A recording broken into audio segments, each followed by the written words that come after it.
Vice principal. అమ్మంటదంట స్లమ్స్లలో నుండి వచ్చారు మీరు, ఇంతకన్నా మంచిగా కావాలా మీకు అంటదంట. ఏమ్మా 1,50,000 2 లక్షల రూపాయలు కడుతున్నారు వాళ్ళు, నువ్వేనా? రా ముందుకు రా, ముందుకు రమ్మా.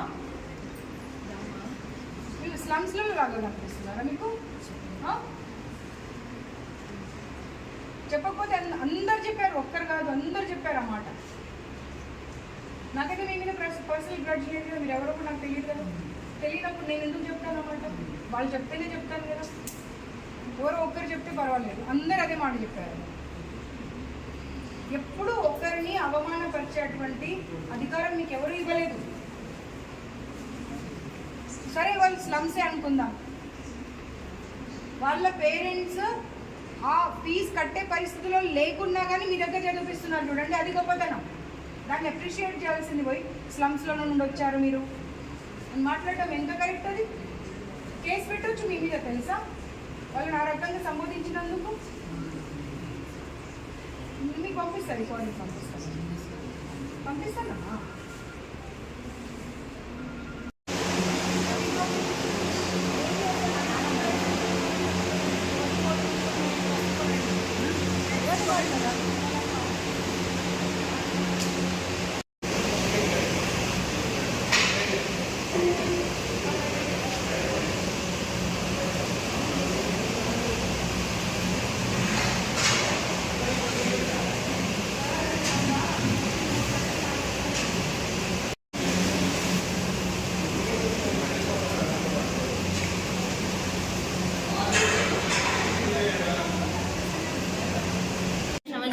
ప్రాబ్లమ్స్ అండి.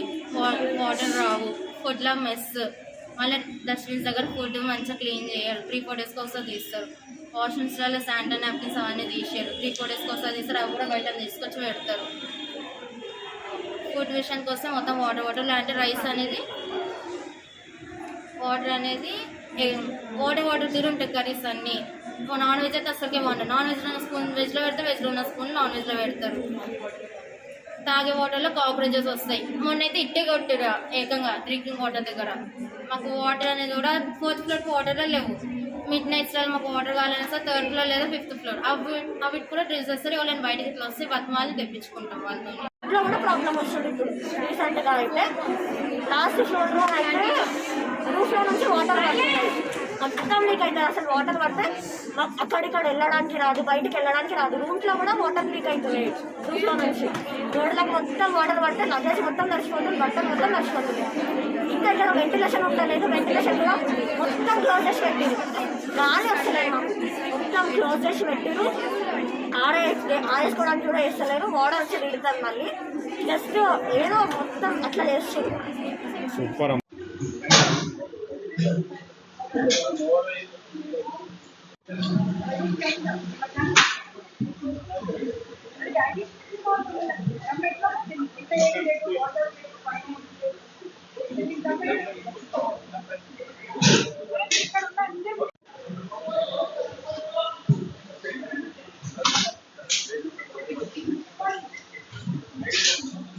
వేడి కాదమ్మా, ఇది ముట్టుకోను.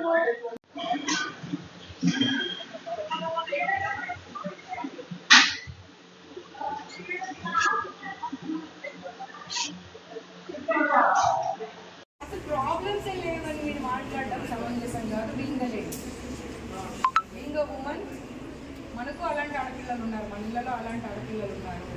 అండ్ మన కళ్ళ ముందు కనిపిస్తుంది బాత్రూమ్ పరిస్థితి ఏంటి, రూమ్స్ పరిస్థితి ఏంటి, అన్ని పరిస్థితులు కనిపిస్తూ ఉంటే ఏకకంఠంతో అందరూ ఎవరి రూమ్స్లలో వాళ్ళు ప్రాబ్లమ్స్ చెప్పారు. ఎవరి రూమ్స్లలో వాళ్ళు, ఒకరు చెప్పింది ఇంకొకరికి తెలియదు, ఇంకొకరు చెప్పింది ఇంకొకరికి తెలియదు. ప్రతి రూమ్కి వెళ్ళాను నేను, ప్రతి రూమ్లో చెప్పిన ప్రాబ్లమ్స్ సేమ్ ప్రాబ్లమ్స్ ఉన్నాయి. మీరు అంటారు కదా అంటే లేదు అలాంటి ప్రాబ్లమ్సే లేవని, మ్యామ్ అంటారు అలాంటి ప్రాబ్లమ్సే లేవని. అలాంటి ప్రాబ్లమే లేకపోతే అందరు పిల్లలు అవే ప్రాబ్లమ్స్ ఎందుకు చెప్తారమ్మా?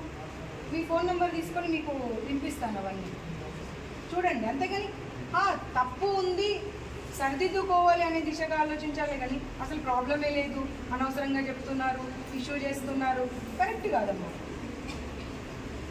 ఆ బాత్రూమ్ మీరు రోజు వాడండి, వెళ్ళి రోజు అక్కడే స్నానం చేయండి. మీరు రోజు వాష్రూమ్కి అక్కడే వెళ్ళండి. లీకేజ్ ఉండే చూడండి రూమ్, ఆ రూమ్లో పెట్టండి ఈ మ్యామ్ని ఒక 6 నెలలు, అప్పుడు తెలుస్తుంది. పెరుగులో బళ్ళు వచ్చిందంట, కనీసం మూతలు పెట్టారట ఫుడ్ మీద.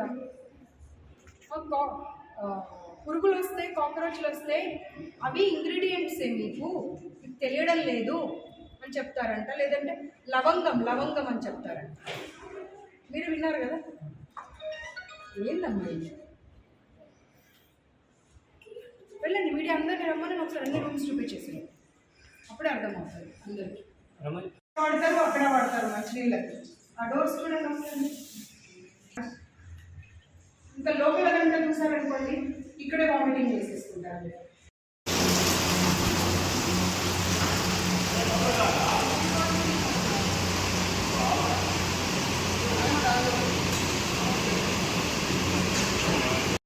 డబల్ 604-7777 ఇది నా పర్సనల్ నెంబర్.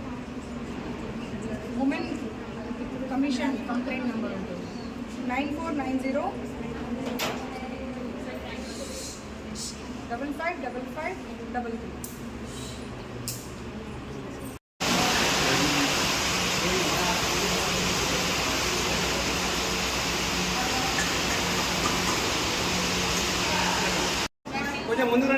ముందుకు వచ్చేయండి.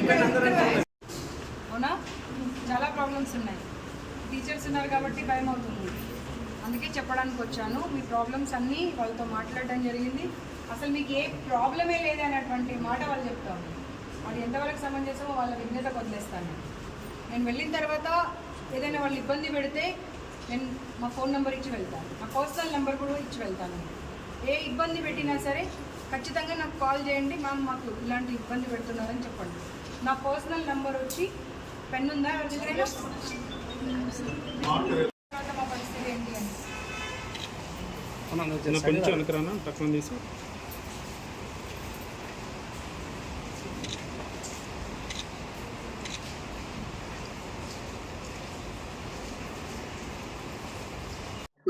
సమాచారం అది ఎంతవరకు నిజం? వాస్తవమే.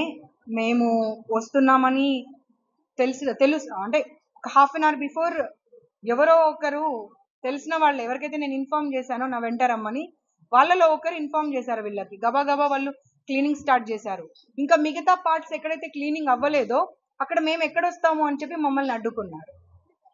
ఇప్పుడు ఎవరైతే అడ్డుకున్నారో వాళ్ళ మీద ఏమైనా మీరు తప్పకుండా, అది ఒకటే కాదు, వాళ్ళని అంటారంట పిల్లల్ని, ఫుడ్ బాగాలేదు అమ్మా, లేకపోతే ఏదైనా బాగాలేదు అని చెప్తే స్లమ్స్ల నుండి వచ్చారు, మీ మొహాలకి ఇది ఇవ్వడమే ఎక్కువ అని మాట్లాడతారంట.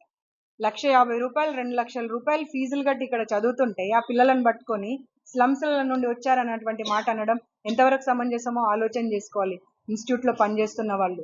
ఈ అమ్మాయి విన్నది కొన్ని మాటలు నేను నా నోటితో అనలేను, అలాంటి భాష కూడా పిల్లల పట్ల వీళ్ళు వాడుతున్నారంట.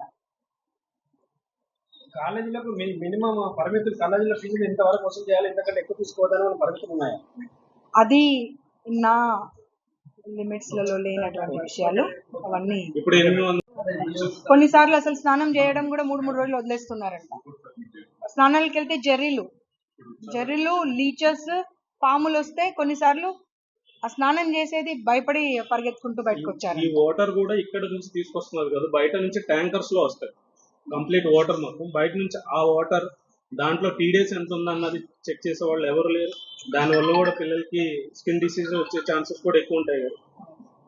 ఏదైనా ఇన్స్టిట్యూషన్ అక్కడ నుంచే వాటర్ యూజ్ చేయాలని నేను వీడియోస్ పంపిస్తాను, పిల్లలందరూ చూపించారు. ఆల్మోస్ట్ చాలా మందికి ప్రాబ్లమ్స్ ఉంది. ఫైనల్ గా మీరు ఇప్పుడు ఈ కళాశాల పైన ఎట్లాంటి చర్యలు తీసుకుంటున్నారు? చెప్పాను కదా, అన్ని డిపార్ట్మెంట్స్ తోని కూడుకున్నటువంటి విషయం ఇది. కాబట్టి గౌరవ సీఎం గారి దృష్టికి తీసుకువెళ్ళి ఈ ప్రాబ్లమ్స్ అని వారితో డిస్కస్ చేసి మహిళల భద్రత రక్షణ అన్ని దానికి మనం కట్టుబడి ఉన్నాం. కాబట్టి ఎలాంటి చర్య తీసుకోవాలో వారితో మాట్లాడి తదుపరి నిర్ణయం చెప్తాను. మేడం, కొన్ని కాలేజీల పరిమితులతోటి అనేక కాలేజీలు నడుపుతున్నారు. పరిమితులు వాళ్ళకు ఒక 6 కాలేజీలు, ఒక 7 కాలేజీలు, 8 కాలేజీలు ఉంటే వాళ్ళు ఒక 15-20 కాలేజీలు నడుపుతున్నారు. అలాగే కాకుండా వాళ్ళకు ఇప్పుడు ఫుడ్ సేఫ్టీ కావచ్చు, ఫైర్ సేఫ్టీ కావచ్చు, మీరు రకరకాల డిపార్ట్మెంట్స్ గురించి చెప్తున్నారు. వీళ్ళందరూ మేనేజ్ చేసి నడుపుతున్నారా, లేకపోతే మరి అధికారుల వల్ల మీరు కూడా లొంగే అవకాశం ఉందా? కాబట్టి వాటిపైన మీరు ఎలాంటి చర్యలు తీసుకోబోతున్నారు?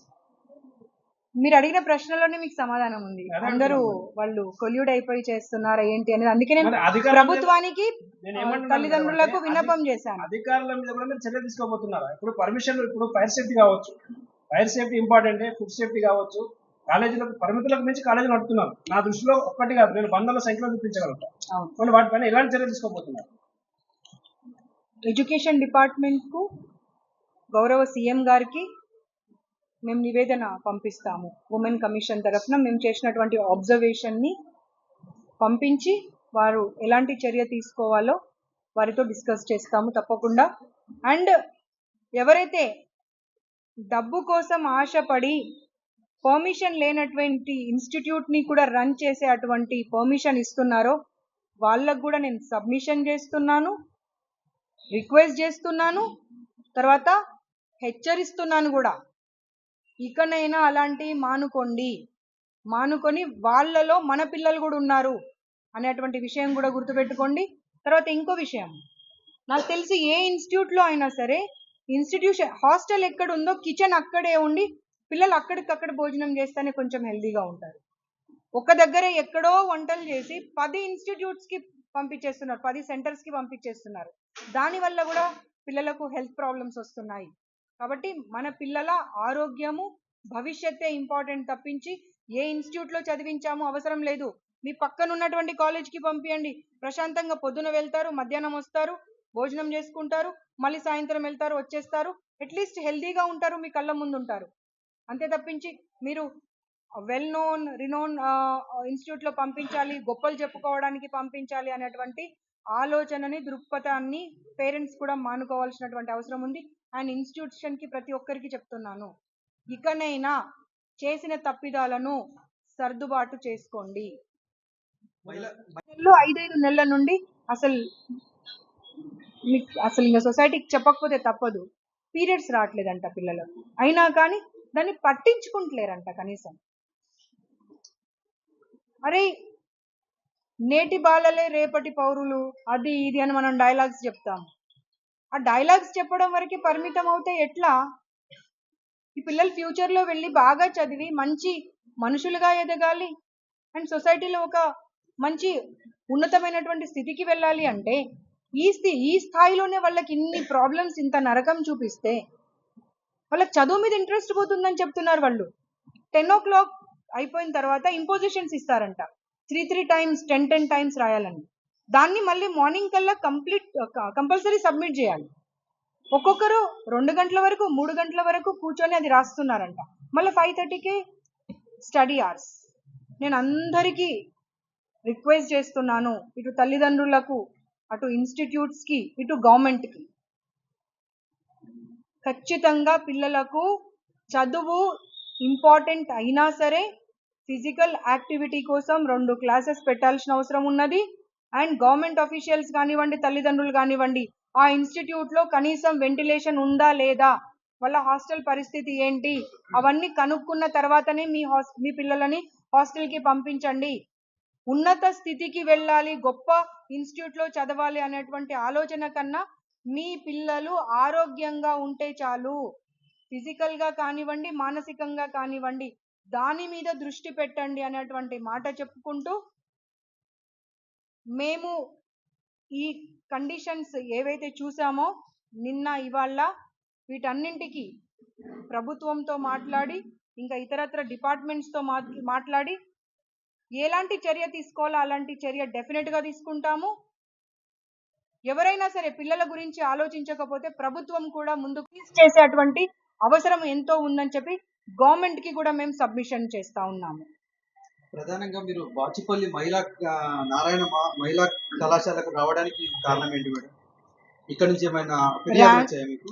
మాకు ప్రతి ఇన్స్టిట్యూషన్ నుండి, మొన్న శ్రీ చైతన్య వెళ్ళడానికి కూడా కారణము పేరెంట్స్ కాల్స్ చేశారు, ఈవెన్ పిల్లలు కాల్స్ చేశారు. మ్యామ్ ఒక్కసారి వచ్చి చూడండి మ్యామ్, చాలా దారుణంగా ఉందో పరిస్థితి. మేము చెప్తుంటే మా తల్లిదండ్రులు కూడా వినట్లేదు కొన్నిసార్లు అని పిల్లలు చేశారు. వీళ్ళేమో అమ్మ మేము లేడీస్ అయ్యి ఉండి కూడా వాళ్ళ హాస్టల్లోకి వెళ్ళి చూస్తామంటే మాకు పర్మిషన్ ఇవ్వట్లేదు అని చెప్పి పేరెంట్స్ కూడా కాల్ చేయడం జరిగింది. కాబట్టి వెళ్ళడం జరిగింది. కొన్నేమో ర్యాండమ్గా చూస్ చేసుకొని వెళ్తున్నాము. ఎందుకంటే ఒక సంస్థలో ప్రాబ్లమ్స్ ఉన్నాయంటే డెఫినెట్గా ఇంకో సంస్థలో కూడా అలాంటి ప్రాబ్లమ్సే ఉంటాయని అసలు ఎవరికి ఇన్ఫర్మేషన్ కూడా ఇవ్వకుండా వెళ్తున్నాము. ఫుడ్ సేఫ్టీ వాళ్ళకు కూడా నేను రిక్వెస్ట్ చేస్తున్నాను, జిహెచ్ఎంసీ వాళ్ళకు రిక్వెస్ట్ చేస్తున్నాను, ఫైర్ డిపార్ట్మెంట్ వాళ్ళకు రిక్వెస్ట్ చేస్తున్నాము. ప్రతి ఇన్స్టిట్యూట్ని విజిట్ చేయండి. పర్మిషన్స్ నార్మ్స్ని ఫాలో కాని వాళ్లకు ఖచ్చితంగా సమన్స్ ఇష్యూ చేయాల్సినటువంటి పరిస్థితి ఉంది.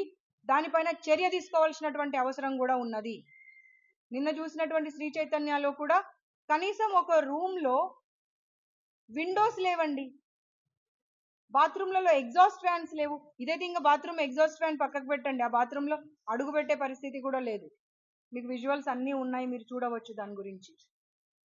సో ఈ ఒక దగ్గర వెళ్ళాము ఇంకో దగ్గర వెళ్ళాము అని అనుకోకండి. ప్రతి ఇన్స్టిట్యూట్ని ఉమెన్ కమిషన్ డెఫినెట్గా వెళ్తుంది. వాళ్ళ సేఫ్టీ, సెక్యూరిటీ, వెల్ఫేర్, డెవలప్మెంట్ అన్నింటి గురించి తప్పకుండా చర్య తీసుకుంటాము. పిల్లలను ఈ పరిస్థితి నుండి బయటకు తీసుకొచ్చేటువంటి బాధ్యత ఈ ప్రభుత్వము, ఉమెన్ కమిషన్ తప్పకుండా తీసుకుంటుంది. ఇది చూడండి, పిల్లలే రాసిచ్చారు. ఒక ఫ్లోర్లో 2 వైపులా టాయిలెట్స్ ఉన్నాయి, దాదాపుగా ఒక 10 కానీ దాంట్లో 2 పనిచేస్తాయి. ఆ 2 పనిచేసిన దాంట్లో కూడా ఒక దాంట్లో వాటర్ వస్తాయి, లేకపోతే రావు. మగ్స్ పెట్టారు, ఎప్పుడో కట్టినటువంటి బిల్డింగ్. ఇప్పుడు బయట చూడడానికి మనకి ఇలా ఉంది తప్పించి, మీరు ఒక్కసారి అందరూ దయచేసి ఒక్క నిమిషం కోసం మీరు వెళ్ళి టాయిలెట్స్ అన్ని విజిట్ చేసి రండి, మీకే కండిషన్ అర్థమైపోతాయి. ఇక్కడ ఉన్న ఈ ఇన్స్టిట్యూషన్ మొత్తం 5 floors లో ఏ ఒక్క ఫైర్ ఎగ్జిస్టింగ్ యూజర్ కూడా పని చేయట్లేదు, వేలాడుతున్నాయి. రీసెంట్ గా నేను 4 days బ్యాక్ ఇక్కడ ఉన్న ట్రాఫిక్ సిగ్నల్ గురించి మా ఆంధ్రప్రభ నుంచి వార్త రాయమని పంపిస్తే నేను పర్మిషన్ తీసుకొని టెర్రస్కి వెళ్ళాను. వెళ్ళొస్తూ చూస్తే అన్ని ఫైర్ ఎగ్జిస్టింగ్ యూజర్స్ మొత్తం ఇలా వేలాడుతున్నాయి. మరి అవి రీఫిల్ చేస్తున్నారా లేదా అన్నది అయితే తెలియదు. నేను క్లోజ్ గా వెళ్ళి ఫోటో తీసే పరిస్థితి లేదు అక్కడ. నేను వెళ్ళాను, వచ్చేసాను. సో ఫైర్ టీమ్ వాళ్ళు దీన్ని ఎలా తీసుకుంటున్నారు? ఫైర్ టీమ్ వాళ్ళు వచ్చారా? ఇన్స్పెక్షన్ కరే క్యా క్యా ల్యాబ్ సే జరా బతా దో ఇధర్ ఆకే. లిఫ్ట్ లేదు అక్కడ. 5 floors నుండి పిల్లలు రావాలి, 800 మంది క్యూలో నిలబడాలి, అందరు సర్వ్ చేసుకోవాలి, తినాలి, రిటర్న్ వెళ్ళాలి క్లాస్ రూమ్కి. అరగంటలో ఎలా సాధ్యం అవుతుంది? చదువు చాలా చాలా ఇంపార్టెంట్, నేను కాదని అస్సలు అనట్లేదు. నేను విద్యా సంస్థలకి చెప్తున్నాను, తల్లిదండ్రులకి చెప్తున్నాను, చదువు అనేది చాలా అంటే చాలా అవసరం. కానీ చదువుతో పాటు 24/7 చదవమంటే కూడా ఎవరు చదవరు. పిల్లలు ఏడ్ చేశారు ఏమని అంటే, అందరు ఐక్యూ లెవెల్ సేమ్ ఉండదు. ఒకరు చదువుతున్నారని చెప్పి వాళ్ళతో కంపేర్ చేసి మమ్మల్ని బూతులు తిడుతున్నారు. వాళ్ళతో కంపేర్ చేస్తే మేము చదవలేము, మమ్మల్ని ఏం చేసినా మేము చదవలేము, మేము మా కెపాసిటీ ఇంతేనే అన్నప్పుడు వాళ్ళ మీద భారం వేస్తే వాళ్ళ పరిస్థితి ఏమైపోవాలి? చాలా మంది పిల్లలకి వాటర్, మెయిన్గా వాటర్ చెప్పాలి, తాగే నీళ్ళలో కూడా పురుగులు వస్తున్నాయంట, కాక్రోచెస్ వస్తున్నాయంట. ఆ వీడియోస్ కూడా మీరు అన్ని తీశారు, ఆ వీడియోస్ అన్ని మీరు షేర్ చేయండి. ఏ ఫ్లోర్లో కూడా వాటర్ ఫెసిలిటీ లేదు, ఎక్కడో కింద పెడతారు, అక్కడ దాకా వచ్చి నీళ్ళు తీసుకొని వెళ్ళాలి వాళ్ళు. రాత్రి 10 గంటలకు గ్రిల్ క్లోజ్ చేసేస్తే మళ్ళీ పొద్దున వరకు గ్రిల్ ఓపెన్ చేయరు. సో వాళ్ళకి దాహమైనా ఏదైనా కానీ మళ్ళీ వాళ్ళ కింద వరకు వచ్చి నీళ్లు తీసుకొని వెళ్ళేటువంటి పరిస్థితి లేదు. ఎన్ని ప్రాబ్లమ్స్ అంటే ఏ ప్రాబ్లం గురించి చెప్పాలో అర్థం కావట్లే. మెడిసిన్స్ ఎక్స్పైర్ అయిపోయినటువంటి మెడిసిన్స్ ఇస్తున్నారట. 3 టాబ్లెట్స్ ఉంటాయంట, ఒకటి డోలో 650, ఇంకొకటి లాక్టోకాలమైన్, స్కిన్ ప్రాబ్లం వస్తే జిందా తిలిస్మాల్. ఎవరికి ఏ ప్రాబ్లం వచ్చినా దాన్ని తాగిపిచ్చేసి పంపించేస్తున్నారంట. ఒక అమ్మాయి లంగ్స్ ప్రాబ్లం అయిందంట, ఇదే ఫుడ్ తిని ప్రాబ్లం వస్తే ఆ అమ్మాయి బ్లడ్ వామిటింగ్స్ చేసుకుంటే కూడా ఆ జిందా తిలిస్మాత్ వాటర్లో వేసి అదే తాగిపిచ్చేసి నీకేం కాలేదు, చదువు తప్పించుకోవడానికి డ్రామాలు చేస్తున్నామని మాట్లాడారంట. సార్, వాళ్ళు చదువుకోవడానికే వచ్చారు. తప్పకుండా మీరు గురువులు దైవంతో సమానం, నేను చెప్తున్నాను. నేను గురువులను కూడా కించపరచట్లేదు, తగ్గించట్లేదు. గురువులు దైవంతో సమానం. కానీ ఆ పిల్లల మానసిక స్థితిని చూసి, వాళ్ళ ఐక్యూ లెవెల్స్ని చూసి వాళ్ళకి మనం చదివించాలి. అంతేకాని రాత్రి 10గా ఒక్కొక్క క్లాస్ 3 hours ఉంటుందంట.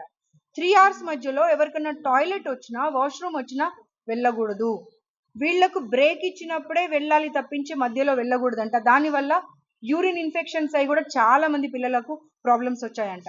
వీళ్ళు కొట్టిపడేస్తున్నారు వాళ్ళకి ఆ మాట చెప్తే. మీరు కొట్టిపడేయడానికి లేదు. 800 మంది మాట్లాడినటువంటి వీడియో రికార్డింగ్స్ నా దగ్గర ఉన్నాయి. నేను ఇప్పుడు మీకు అవి ప్రొవైడ్ చేస్తాను. అందరికీ పీసీఓడి ప్రాబ్లమ్స్ అంట. చూస్తాము వాళ్ళ కండిషన్ ఎలా ఉంది అనేటువంటి ఆలోచన వాళ్ళు చేస్తున్నారా, లేకపోతే చేసిన తర్వాత కూడా ఈ విద్యా సంస్థలు వాళ్ళని అలౌ చేయట్లేదా? ఒకవేళ అలౌ చేయకపోతే ఇక మీదట మాత్రం మీరు ఎక్కడ మీ పిల్లలను చదివించినా తప్పకుండా సర్ప్రైజ్ విజిట్ చేసినప్పుడు మమ్మల్ని వాళ్ళ క్లాస్ రూమ్లోకి, వాళ్ళ బెడ్రూమ్లోకి, వాళ్ళ బాత్రూమ్స్ అన్నీ చూసే అటువంటి పరిస్థితి కల్పిస్తేనే వేస్తాము అనేటువంటి ఆలోచన చేయండి. కేవలం చదవడము, ర్యాంక్స్ రావడమే కాదు, వాళ్లకు కావలసినటువంటి మానసిక ఆ మనోధైర్యం కానివ్వండి, మానసిక స్థితిని కానివ్వండి, దానిని కూడా చూసుకోవాల్సినటువంటి అవసరము విద్యా సంస్థలకు ఉంది, తల్లిదండ్రులకు ఉంది. సో సాడ్ టు సే, మీరు గనక నాతో పాటు వచ్చుంటే, ఒక రిపోర్టర్ వచ్చారు, మీ పేరు ఏంటి బాబు? కృష్ణ. నేను 2:30కి వచ్చాను, ఇప్పుడు ఎంత 7:40 అవుతుంది. 800 పిల్లలు ఉంటే 800 మంది పిల్లలు, 800 మంది పిల్లలు పర్సన్ టు పర్సన్ ఇంటరాక్ట్ అయ్యారు నాతో. పర్సన్ టు పర్సన్ ఇంటరాక్ట్ అయ్యి అసలు వాళ్ళ బాధ చెప్తుంటే నిజంగా బాధేసింది. ఆ 5 ఫ్లోర్స్ ఉన్నాయి, 5 ఫ్లోర్స్లలో కనుక మీరు బాత్రూమ్స్ కానీ, వాళ్ళ బెడ్రూమ్స్ కానీ ఆ తల్లిదండ్రులు కనుక వచ్చి చూస్తే ఒక్కరోజు కూడా ఈ హాస్టల్లో ఇక్కడ చదివించరు వాళ్ళు. బాత్రూమ్ దగ్గరికి వెళ్తే అతను కర్చీఫ్ ముక్కుకు పెట్టుకుంటే కూడా 2 నిమిషాలు వీడియో తీయలేకపోయాడు. అలాంటి బాత్రూమ్స్లలో పిల్లలు రోజు ఎలా స్నానం చేస్తున్నారు ఒకసారి ఆలోచన చేయాలి. ఇక్కడ ఉన్నటువంటి ప్రిన్సిపల్ ఏం చేస్తున్నారు, వార్డెన్ ఏం చేస్తున్నారు, ఆ కేర్ టేకర్స్ ఏం చేస్తున్నారు? చాలాసార్లు పాములు వచ్చాయంట, జెర్రీలు వచ్చాయంట, కాక్రోచెస్ అయితే మేము వీడియోస్ తీసాం, మా దగ్గర ఉన్నాయి. ఆ బెడ్స్ కింద అన్ని కాక్రోచెస్ ఉన్నాయి. 2-3 రోజులు రూమ్ క్లీన్ చేయరంట.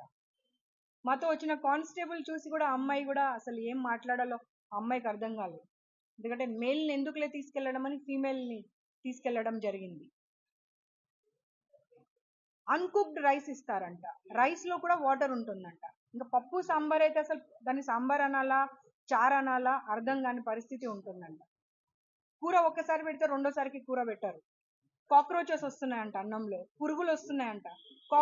పురుగులు వచ్చినప్పుడు కాక్రోచ్లో పురుగులు వచ్చినాయంటే ఇవి కాక్రోచ్ పురుగు కాదు, ఇవి కూడా ఇంగ్రీడియంట్సే. అది ఇలాయచీ, బ్లాక్ ఇలాయచీ పెద్దది, లేకపోతే లవంగము, దాన్ని మీరు పొరపాటు పడుతున్నారు అనేటువంటి మాట చెప్తున్నారంట. ఎంతవరకు సమంజసం అది? లంచ్ బ్రేక్ 1/2 అవర్ ఇస్తారు.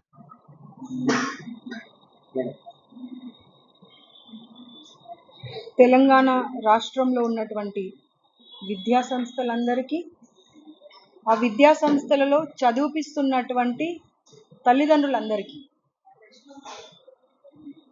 నిన్న ఇవాళ చేసినటువంటి విజిట్స్ ద్వారా విద్యా సంస్థలను బ్లేమ్ చేయాలా, తల్లిదండ్రులను బ్లేమ్ చేయాలా, ఎవరిని బ్లేమ్ చేయాలో అర్థం కాని పరిస్థితి ఉంది. పిల్లలు చదవాలి, బంగారు భవిష్యత్తు ఉండాలి, ఉన్నత స్థితికి వెళ్ళాలి అని ఆశించి వాళ్ళ స్థాయి లేకపోయినా స్థాయికి మించి ఆస్తులు అమ్ముకొని ఇలాంటి విద్యా సంస్థలకు పంపించడం వాళ్ళు చేస్తున్న పొరపాట? లేకపోతే పిల్లలకు మంచి భవిష్యత్తు ఇస్తామనే అటువంటి మాట చెప్పి ఆ పిల్లల జీవితాలతో ఆడుకుంటున్నటువంటి విద్యా సంస్థలకు తప్ప? ఒక్కసారి సొసైటీ ఆలోచించాల్సినటువంటి అవసరం ఉన్నది. బయట నుండి అంతా బాగానే కనిపిస్తుంది మనకు, బయట నుండి మనం ఆ జిగేల్ బోర్డ్స్ మనకు కనిపిస్తున్నాయి. మీ పిల్లలు ఎక్కడ చదువుతున్నారు అని అంటే మనం ఊర్లో గొప్పతనం కోసం చెప్పుకోవడానికే ప్రయత్నం చేస్తున్నాం. అంటే ఈ ఇన్స్టిట్యూషన్, ఆ ఇన్స్టిట్యూషన్, మా పిల్లలు అక్కడ చదివిపిస్తున్నానని గొప్పగా చెప్తున్నాం తప్పించి ఆ పిల్లలు ఇక్కడ ఎలాంటి పరిస్థితులలో ఉంటున్నారు, ఎలాంటి కండిషన్స్ గో త్రూ అవుతున్నారు అనే దాని మీద అటు పిల్లలు తల్లిదండ్రులు దృష్టి పెట్టట్లేదు, ఇటు ఇన్స్టిట్యూషన్స్ దృష్టి పెట్టట్లేదు. ఇన్స్టిట్యూట్ కావాల్సింది ఏంటి? ఒక ర్యాంక్ రావడము, ఆ ర్యాంక్ పేరు మీద బిజినెస్ చేసుకోవడం. ఒక మాట మనము ఈ మధ్య కాలంలో, అంటే ముందేమో మనం అన్నదానంకి మించిన దానం లేదు అనే మాట వినేవాళ్ళం. ఆ తర్వాత విద్యాదానం కన్నా మించిన దానం ఏది లేదు, ఎందుకంటే అన్నం తింటే ఒక పూటలో మనము మళ్ళీ రెండో పూటకి ఆకలి అవుతుంది. కానీ విద్యాదానం అనేది కనుక, విద్య అనేది కనుక ఉంటే ఎవరైనా ఎలాంటి పరిస్థితుల్లో అయినా ఎక్కడైనా సరే బతికేయగలరు అనేటువంటి విషయం మనం అందరం విన్నాం. అలాంటి విద్యను బిజినెస్ చేసుకున్నటువంటి ఇన్స్టిట్యూషన్స్ని ఎలాంటి పనిష్మెంట్ వేయాలో సొసైటీ ఒక్కసారి ఆలోచన చేసుకోవాల్సిన అవసరం ఉన్నది. ప్రభుత్వాలు వస్తున్నాయి, ప్రభుత్వాలు మారుతున్నాయి. ఆ యాజమాన్యము ఆ ప్రభుత్వాలతో మంచి రిలేషన్స్ మెయింటైన్ చేసుకుంటే మా ఇన్స్టిట్యూషన్కి ఎలాంటి ప్రాబ్లం రాదు అనే దిశగానే ఆలోచిస్తున్నారు తప్పించి, ఒక్కసారైనా తల్లిదండ్రులు ఖచ్చితంగా మేము ఇన్స్టిట్యూట్కి వెళ్ళినప్పుడు వాళ్ళ బాత్రూమ్ చెక్ చేస్తాము, వాళ్ళు తినే భోజనం చెక్ చేస్తాము, సడన్ విజిట్ చేస్తాము,